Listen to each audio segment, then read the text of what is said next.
मैं संस्कृता। दोस्तों, टीजीटी और पीजीटी के लिए मैंने कुछ नोट्स बनाए हैं जो सारे ग्रंथ का महत्वपूर्ण ढंग से अध्ययन करने के बाद बहुत ही सरल भाषा में और टीजीटी और पीजीटी के अनुरूप क्वेश्चन बनाया, जो मैं आप लोगों को सीधे गूगल मीट या जूम पर पढ़ाना चाहती हूँ। तो इसको पढ़ाने के लिए वैसे तो आपके पास एक क्वेश्चन भी मिल जाएंगे, लेकिन इस उद्देश्य इसका ये है कि आप लोगों को कम से कम पैसों में ऐसे एक शिक्षक की ज़रूरत है जो आपको इस तरह की चीज़ें ना सिर्फ लिखवाए बल्कि याद भी करवाए। ये वीडियो मेरा बनाने का बस एक महत्वपूर्ण कारण यही है कि आप लोग इसको देखें। इसका मैंने थोड़ा सा एक भाग आप लोगों को प्रस्तुत किया है, जैसे अभिज्ञान शाकुंतलम का। अभिज्ञान शाकुंतल की विधा क्या है, अभिज्ञान का अर्थ तोड़ के अभि प्लस ज्ञान प्लस ल्यूट। कालिदास का समय प्रथम शताब्दी माना जाता है। इनके आश्रयदाता राजा गुप्त वंशीय सम्राट चंद्रगुप्त द्वितीय विक्रमादित्य द्वितीय थे। कालिदास का जन्म स्थान उज्जैनी माना जाता है। कालिदास शिव के उपासक थे। कालिदास का प्रिय छत्र अनुष्टुप और उपजाति है। कालिदास का अलंकार उपमा है। रीति वैदर्भी है। इनकी पत्नी विद्युत्मा है। शाकुंतलम में कालिदास ने प्रसाद गुण का प्रयोग किया है। किंवदंती के अनुसार कालिदास ने काली की उपासना की से विद्या प्राप्त किया था। विद्या प्राप्ति के बाद कालिदास ने काली की उपासना से विद्या प्राप्त किया। विद्या प्राप्ति के बाद कालिदास ने पत्नी से कहा था, अनावृतम कपाटम द्वार देहि। इसके उत्तर में पत्नी विद्योत्मा ने अस्ति कश्चित भाग विशेषय कहा था। पत्नी द्वारा कहे गए तीनों कथनों पर कालिदास ने 3 ग्रंथों की रचना की थी। अस्ति से कुमार संभवम, कश्चित से मेघदूतम, वाग से रघुवंशम। जो पहला श्लोक शुरू है, वागर्थो संपृक्तो वाला। कालिदास विक्रमादित्य की सभा में के 9 रत्नों में से एक थे। कालक्रम की दृष्टि से कालिदास की प्रथम रचना ऋतु संहार है। अंतिम रचना अभिज्ञान शाकुंतलम है। कालिदास की उपाधि दीपशिखा है।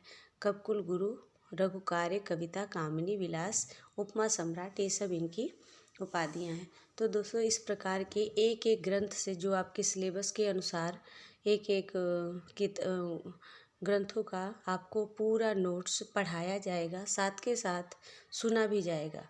एक दिन में पहले जितने नोट्स दिखाए जाएंगे, लिखवाए जाएंगे, दूसरे दिन में वो नोट्स आपसे सुने जाएंगे। जब तक आप लोग पूरी तरह से उसे याद करके सुना नहीं देते, तब तक नोट्स आगे नहीं लिखवाया जाएगा। इसके लिए आपकी टीजीटी की फ़ीस 1000 रहेगी और पीजीटी की फ़ीस 1500 रुपये रहेगी। अगर आपको ज़रा सा भी ऐसा है कि ये मेरी गारंटी है कि इस क्वेश्चन से बाहर आपको टीजीटी पीजी में से कुछ नहीं आएगा।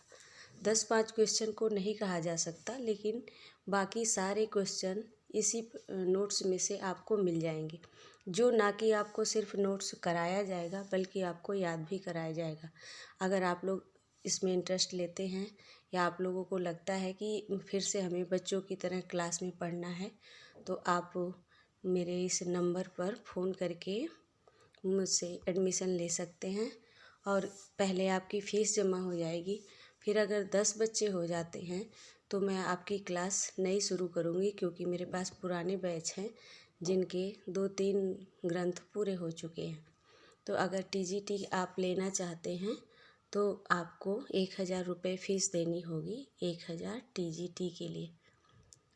आप जैसे जितने जल्दी आप सुना पाते हैं, आपका कोर्स उतनी जल्दी ही पूरा हो जाएगा, क्योंकि यहाँ कोई फालतू बातें नहीं होंगी, फालतू कार्य नहीं होगा। 10 मिनट पहले आपको गूगल मीट पर जुड़ना होगा और उसके बाद आपको ये नोट्स लिखवाया जाएगा जैसे कि क्लास में पढ़ाया जाता है, और उसी तरह फिर आपसे दूसरे दिन वही नोट्स सुना जाएगा। अगर आप चाहते हैं तो टीजीटी के लिए 1000 और पीजीटी के लिए 1500 रुपये में एडमिशन ले सकते हैं, और पहले आपको फ़ीस जमा करनी पड़ेगी पीजीटी के लिए। नंबर है 888278 359। अगर आपको इंटरेस्ट है तो आप इस पे फ़ोन करके मुझसे बात करके और अपना एडमिशन क्लियर करा के आप पढ़ाई शुरू कर सकते हैं। धन्यवाद।